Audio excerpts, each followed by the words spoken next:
Well, today a judge denied the temporary release of a woman accused of plowing into 4 people on a Seattle sidewalk while speeding.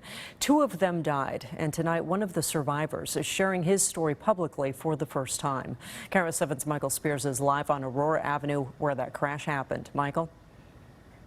We can still see the aftermath of that crash, Monique. The man we spoke to says his life has not been the same since. He told us he was walking on Aurora Avenue here with his girlfriend, her father, and her brother when that driver, who investigators suspect was high on drugs, plowed into them. And then they say she tried to get away and hide. Well, today, her attorney argued that drugs may not have been the cause of the crash after all.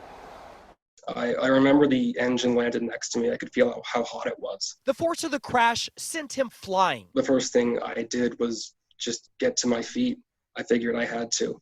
And I ran over to Rebecca. I got to her within seconds, but she was already gone. The love of his life, Rebecca Richmond, and her brother Michael, both dead. Their father, Steve, rushed to a hospital. The memory of it hijacks me. And every day I just miss her. I just really want her back. Investigators say Radalyn King, driving at an estimated 80 miles per hour, told them she intentionally crashed that day after Thanksgiving and even had her eyes closed at one point.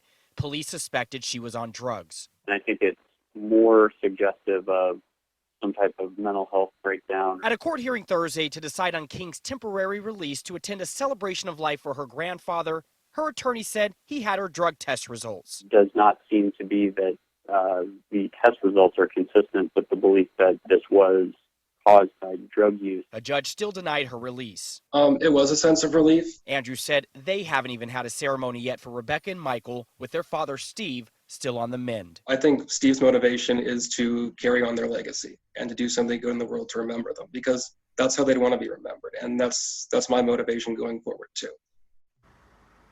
Today we did reach out to prosecutors to get an update and more information on what the defense attorney says are the drug results for King. We have not yet heard back. We'll update you when we do. In the meantime, she does face several felonies, including 2 counts of vehicular homicide. For now, we're live in Seattle. I'm Michael Spears, KIRO 7 News.